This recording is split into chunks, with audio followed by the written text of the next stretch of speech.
Shalom, shalom, bien-aimés de Dieu, shalom. Bienvenue à votre émission Plateau charismatique. Ce soir, je reçois pour vous le pasteur Jean-Paul. Le pasteur Jean-Paul vient pour nous parler ce soir du jugement du monde, le jugement du monde. Alors, bonsoir, pasteur. Bonsoir, ma soeur. Comment allez-vous ce soir? Très bien. Amen. Dieu fait grâce. Hein? Amen, amen. Amen, amen. Eh bien, écoutez, on va prier pour se mettre en communion avec le Saint-Esprit.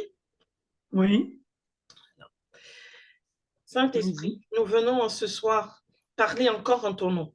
Seigneur Dieu Tout-Puissant, nous te demandons de bénir nos lèvres, de bénir nos bouches, de bénir nos appareils. Permets, éternel Dieu de gloire, que toute parole qui sortira de nous vienne de toi, que ce soit des paroles de bénédiction pour tes enfants, que tous ceux qui nous écoutent, Seigneur, reçoivent quelque chose de toi, qu'ils reçoivent cette bénédiction éternelle. Manifeste-toi dans nos vies, manifeste-toi, Seigneur.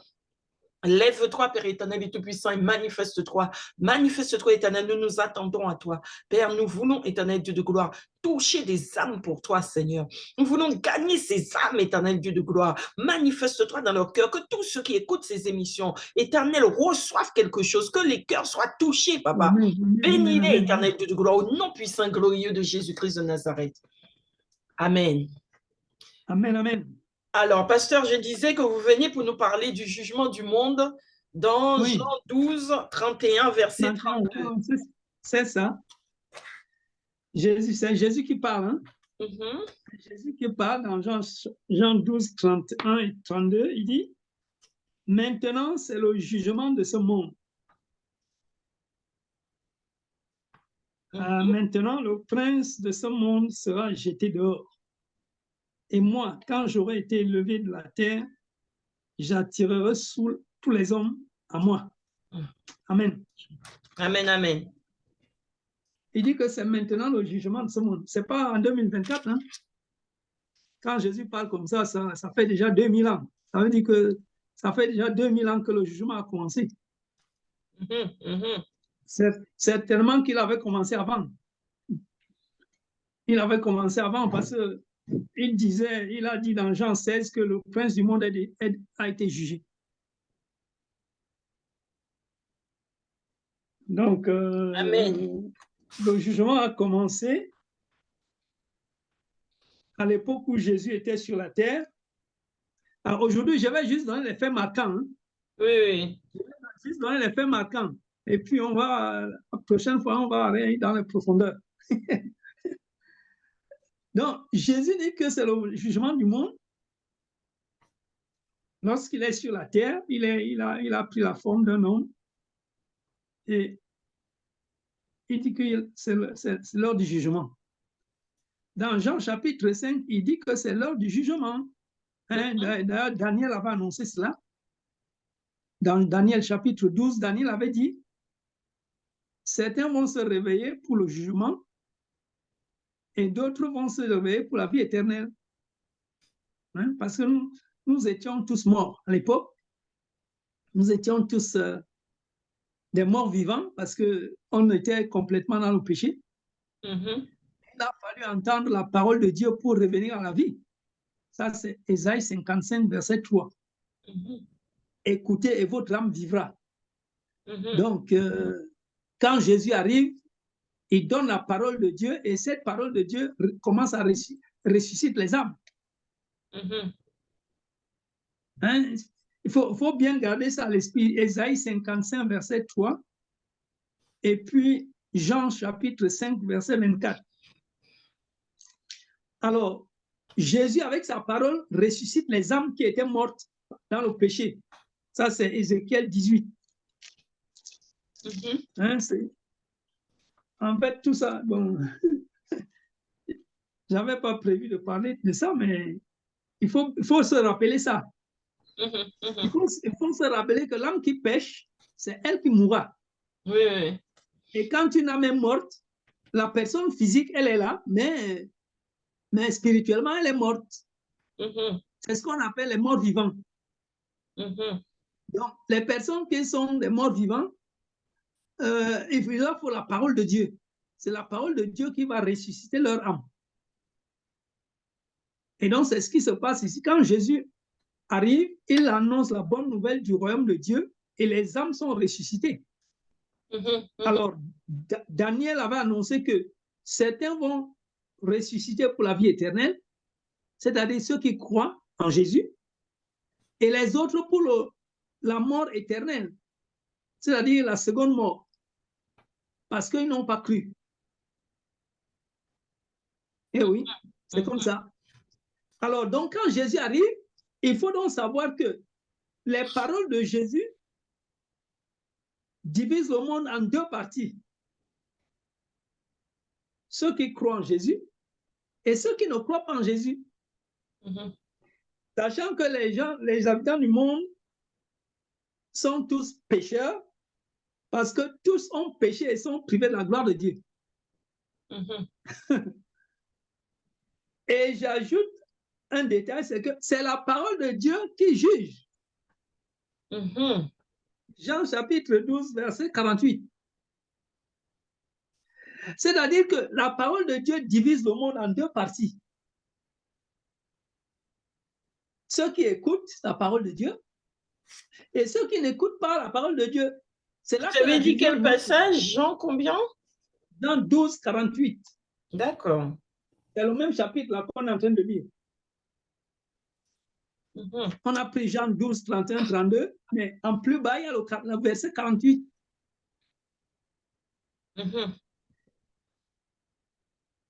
Et ce verset 48, il faut l'associer à Apocalypse 19, verset 11.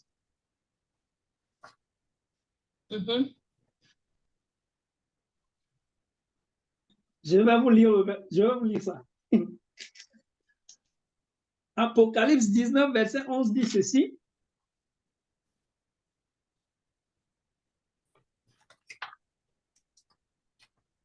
Puis je vis le ciel ouvert et voici un cheval blanc. C'est lui qui le monde s'appelle fidèle et véritable. Il juge et combat avec justice. Et oui. Et dans la suite, il nous a dit qu'il s'appelle la parole de Dieu.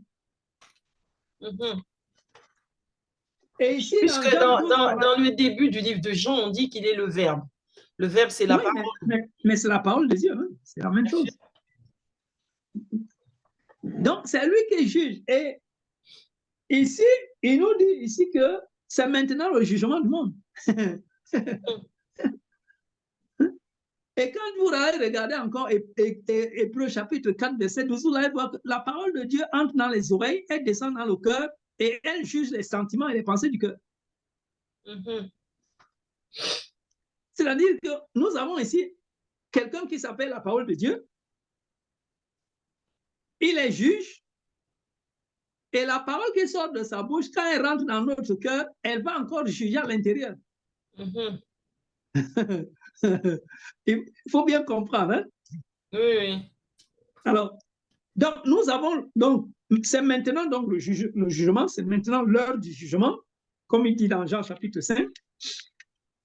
Et ce jugement-là, c'est Dieu qui juge, hein? C'est toujours Dieu qui juge.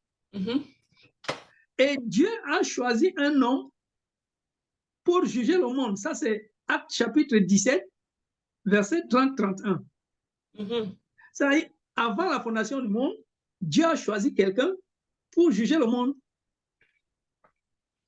Avant la fondation du monde, c'est pas après, c'est avant. C'est écrit dans 1 Pierre chapitre 1, verset 20-21.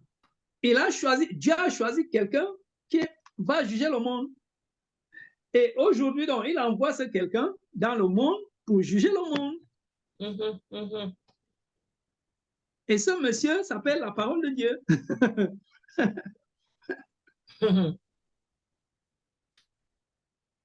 Alors, Jean chapitre 3 nous dit quoi? Jean chapitre 3, verset 18 nous dit ceci.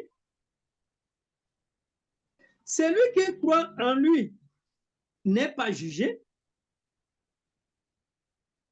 mais celui qui ne croit pas est déjà jugé. Oui, c'est-à-dire quand Jésus parle, vous écoutez, Vous êtes tous ressuscités, hein, parce que sa parole, c'est la parole de Dieu, elle ressuscite les âmes. Mais ceux qui croient, ils ne sont pas jugés, parce qu'après, il y a le jugement. Et ceux qui ne croient pas, ils sont jugés et condamnés, condamnés à mort. Parce que dans Romains chapitre 5, il nous a dit que justifiés par la foi, nous avons la paix avec Dieu. Et Romains 8 dit ceci, il n'y a plus de condamnation pour ceux qui sont en Christ. Ça veut dire qu'ils étaient condamnés avant. Avant qu'ils croient en Jésus, ils étaient condamnés. Oui, puisque ça, la parole dit que tous ont péché et tous ont été privés de la gloire. C'est pour ça que je disais tout à l'heure, le salaire du péché, c'est la mort. C'est-à-dire que tous les gens du monde étaient dans le péché. Donc, ils étaient morts spirituellement. Ils avaient leurs âmes étaient mortes. Maintenant, quand ils entendent la parole de Jésus, ils reviennent à la vie. Tous reviennent à la vie. Amen, amen. Sauf que ceux qui croient, ils ne sont pas... Parce que la Bible dit aussi qu'après la mort vient le jugement. Donc, comme ils sont morts spirituellement, il faut un jugement. Et donc, la parole vient les ressusciter. Et ceux qui croient, ils ne sont pas jugés. Mais ceux qui ne croient pas, ils sont déjà jugés et condamnés. Condamnés pour mourir une deuxième fois. C'est-à-dire pour aller dans le feu éternel. Et oui, il faut bien comprendre ça. Donc, ceux qui ne sont pas jugés, ce n'est pas fini parce qu'ils ne sont pas jugés parce qu'ils croient en Jésus. Et comme ils croient en Jésus, donc, ils font partie du troupeau de Jésus. Et le troupeau de Jésus, quand il sera enlevé, il va être jugé dans le ciel. Ça, c'est le tribunal de Christ qui aura lieu après l'enlèvement. Ça va se passer dans le ciel. Et il nous a dit dans 1 Corinthiens chapitre 3, 1 Corinthiens chapitre 3, à partir du verset 10, et surtout le verset 13 ou 11. Ah, il faut même mieux lire dès le commencement. je vais lire, c'est pas grave. Selon la grâce de Dieu qui m'a été donnée, comme un sage architecte, j'ai posé le fondement et un autre bâti dessus. Mais que chacun prenne garde à la manière dont il bâtit dessus, car personne ne peut poser un autre fondement que celui qui a été posé, savoir Jésus-Christ.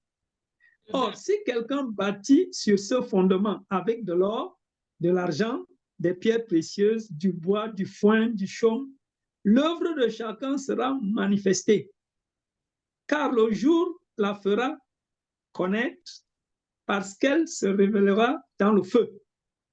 Et le feu éprouvera de quelle nature est l'œuvre de chacun. Si l'œuvre bâtie par quelqu'un sur le fondement subsiste, il recevra une récompense. Si l'œuvre de quelqu'un est consumée, il en subira la perte. Pour lui, il sera sauvé, mais comme au travers du feu. Donc voilà, les œuvres qu'on aura faites en tant que membre du corps de Christ, elles vont être éprouvées. Elles vont être éprouvées par le feu. Donc, il y a un jugement. Bon, ce n'est pas le même que le jugement des gens du monde. Hein? Parce que eux, c'est le feu éternel. Mais nous, c'est nos œuvres qui sont éprouvées par le feu. Bien sûr. Alors, ensuite, Ésaïe chapitre 66, verset 16, nous dit que il y a d'abord un jugement par le feu et il y a un châtiment qui vient après par le feu, par l'épée. C'est-à-dire que Dieu, il juge et punit. Il juge d'abord et il juge par le feu et ensuite il punit et punit par l'épée. C'est ce qui s'est passé. C'est ce qui s'est passé. C'est-à-dire que Dieu, il y a eu un jugement, le jugement de Dieu. Il y a d'abord eu un jugement qui était le jugement de Dieu. Et il a jugé sa création, hein, parce qu'il avait jugé son peuple, il a jugé les nations, il a jugé oui, son peuple, il a jugé les nations, il a jugé qui encore son peuple et puis les nations, bon, les descendants de son peuple. Hein? Ça veut dire que les fils de ses fils, non, c'est les fils, oui, les fils de ses fils et les fils des fils de ses fils. Donc, il a jugé trois générations, plus les nations, et il a laissé le monde pour Jésus. Donc, il va juger le monde par Jésus. Et c'est ce qu'il est en train de faire. Alors, dans un premier temps, il y a le jugement, le verdict qui est prononcé. Et avant, donc c'est par le feu qu'il juge, hein, Isaïe 66, 16. Et ensuite, il châtie par l'épée. Mais entre-temps, entre l'épée, entre le feu du jugement et l'épée du châtiment, il y a eu la coupe de la colère, voilà. Et c'est Jérémie qui a fait boire ça aux nations. Ça, c'est Jérémie 25. Donc, Dieu les a d'abord jugés, et ensuite, il leur a fait boire la coupe, et ensuite, il les a châtiés. Et en même temps que la coupe, les nations ont été emprisonnées. Ça dit que les nations sont restées en prison pendant beaucoup de jours. Et ensuite, elles ont été châtiées. Hein, ça, c'est Isaïe 24. Isaïe 24, 21 à 23. Et puis le châtiment, c'est Isaïe 34, verset 1 à 15. Le châtiment a commencé dans le ciel jusque sur la terre. Et la preuve du châtiment, c'est Ézéchiel 32. Ouais. La preuve du châtiment, c'est Ézéchiel 32. Parce que quand on regarde dans le séjour des morts, on voit tous ceux qui ont été tués par l'épée. C'est-à-dire les pécheurs du peuple de Dieu, plus les nations. C'est l'épée de Dieu qui les a massacrés. Et on les trouve dans le séjour des morts. Dans Ézéchiel 32. Et ça, c'est très intéressant parce que avec ce séjour des morts-là, même dans Ésaïe 14, on peut dater les événements. À partir de là, on peut mettre les dates à certains événements parce qu'il y a beaucoup de confusion. On oublie que Abraham est né 7 générations après Noé. Non, après Noé. Si je ne me trompe. Il faudrait que je revoie ça. Mais Abraham est né plusieurs générations après Noé. Oui, plusieurs générations après Noé. Donc, ce qui se passait au jour de Noé, Abraham n'était pas là. Et Abraham est né après la division de la terre. C'est-à-dire que quand Abraham est né, la terre était déjà divisée, parce que la terre avait été divisée au temps des Hébreux. C'est-à-dire l'ancêtre des Hébreux. C'est en son temps que la terre avait été divisée, mais Abraham n'était pas encore né, Isaac non plus, Jacob non plus. Or, on fait souvent la confusion en parlant d'Abraham et Jacob au temps de Noé, mais non. Non, il n'était pas là. Bon, c'est juste une parenthèse. Donc, il y a le feu du jugement et l'épée du châtiment.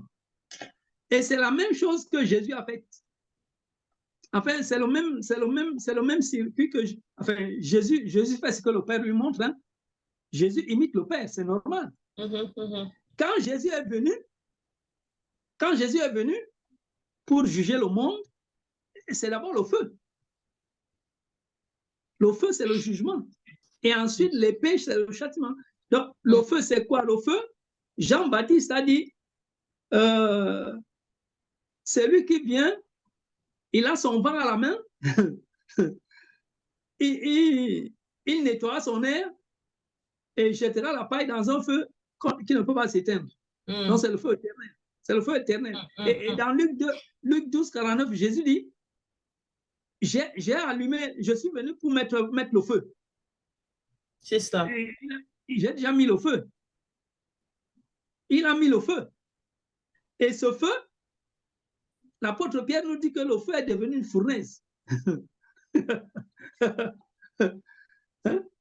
1 Pierre chapitre 4, il nous dit,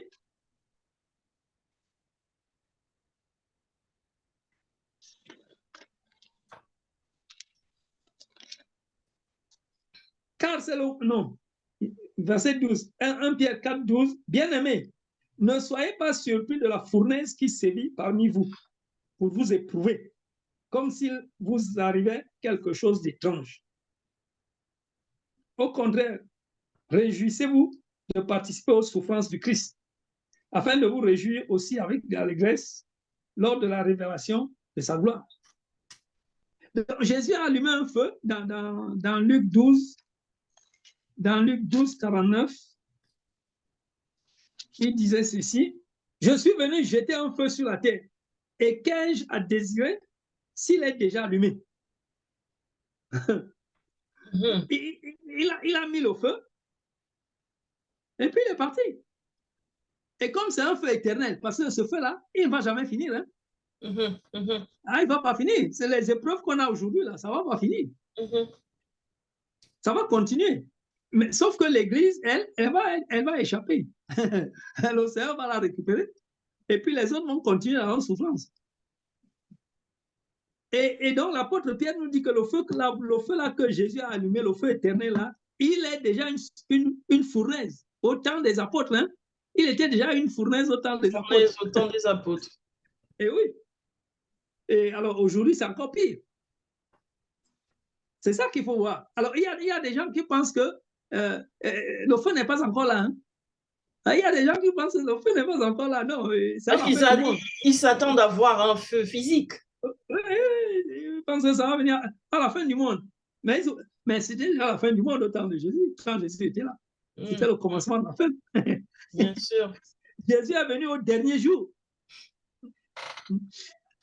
Donc, Jésus a donc mis le feu, et le feu est devenu une fournaise, et ça, c'est le jugement. Le feu, c'est le jugement.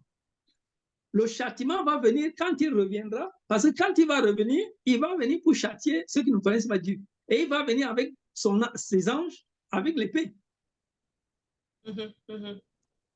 Il viendra avec son épée pour châtier. Hein? Et là, il juge, là, c'est le jugement là, avec le feu. Le feu, c'est la parole. Le feu, c'est la parole. Et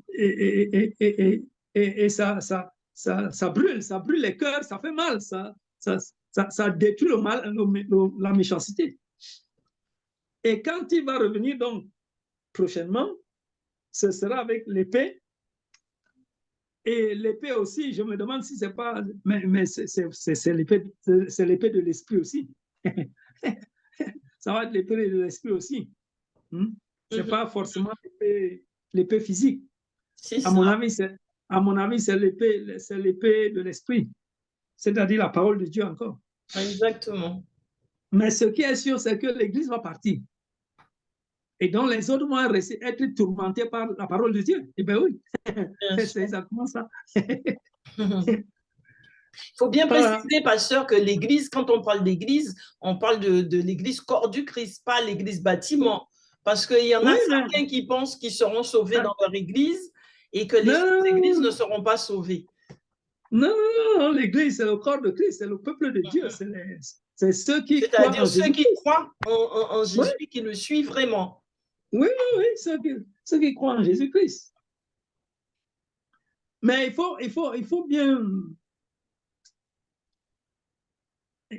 faut bien comprendre que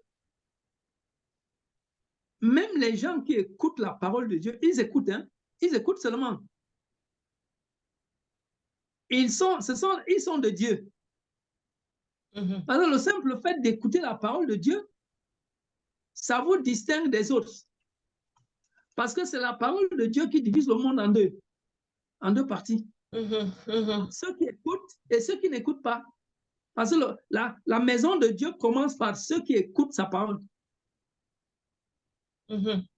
Mais souvenez-vous que le peuple israélien, les Israélites ont été châtiés parce qu'ils n'ont pas écouté la parole de Dieu. Jérémie le dit tout le temps. Jérémie le dit. Le peuple de Dieu, ils n'ont pas écouté. Ils avaient la tête, le cou raide. Jérémie en parle tout le temps, là. Ils n'ont pas écouté. C'est pour ça que Dieu les a châtiés. Bien sûr, bien sûr. Donc, ceux qui écoutent, ils sont déjà du bon côté. Maintenant, il reste à ce qu'ils aient la foi et qu'ils commencent à grandir. De toute façon, la parole de Dieu dit que la foi vient de ce que l'on entend et ce que l'on entend vient de la parole de Dieu. Donc, s'ils écoutent, et ça veut dire qu'ils entendent la parole de Dieu, donc ils sont déjà du bon côté.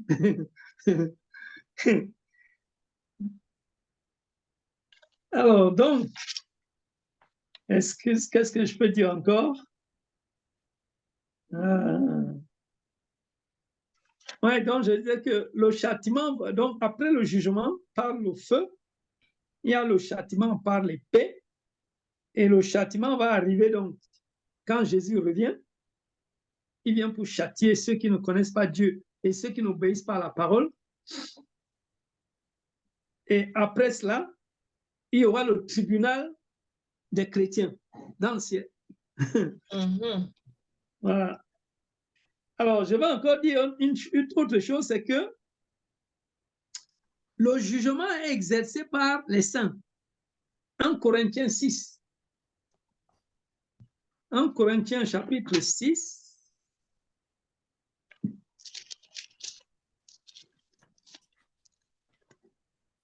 1 Corinthiens 6, versets 1 à 4, 1 à 3.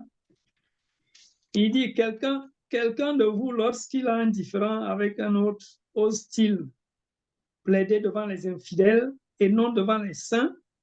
Ne savez-vous pas que les saints jugeront le monde? Et si ce n'est pas vous que le monde est jugé, seriez-vous indigne de juger les affaires de moindre importance? Ne savez-vous pas que nous jugerons les anges? Pourquoi pas à plus forte raison les affaires de cette vie? Oui. Alors, mais il faut savoir que ceux qui avaient jugé le roi de Babylone, c'est les saints. C'est les saints qui avaient jugé le roi de Babylone. D'accord. Quand on l'avait destitué, là, il y a un moment, on l'avait destitué, il avait perdu sa royauté, il était devenu, il a vécu comme les bêtes dans la forêt. Il est même devenu comme un animal. C'est les saints qui l'avaient jugé. Et ce saint, on les trouve dans Apocalypse 20. On les trouve dans Apocalypse 20. À partir du verset 4, je vis des trônes, à ceux qui s'y assirent fut donné le pouvoir de juger. Et je vis les âmes de ceux qui étaient morts sous la hache à cause du témoignage de Jésus et de la parole de Dieu, et de ceux qui ne s'étaient pas prosternés devant la bête, ni devant son image, et qui n'avaient pas reçu la marque sur le front, ni sur la main. Ils revinrent à la vie, et ils régnaient avec Christ pendant 1000 ans. Donc ça, c'est les témoins de Jésus qui avaient été égorgés. Et ils ont reçu le combat. Les saints qui étaient assis sur les trônes, ils les ont réhabilités.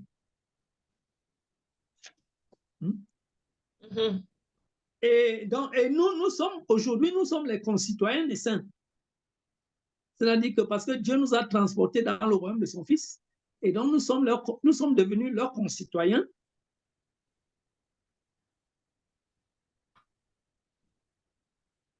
Et donc, bon, c'est pour ça que nous ne sommes pas jugés. Nous ne sommes pas jugés avec le monde. C'est pourquoi nous ne sommes pas jugés avec le monde. et ils vont nous juger quand on sera là-haut. Et ils vont nous demander qu'est-ce qu'on a fait pendant qu'on était membre du corps de Christ. Pendant que tu étais à l'église, pendant que tu étais dans l'église là, tu as fait quoi? Ouais.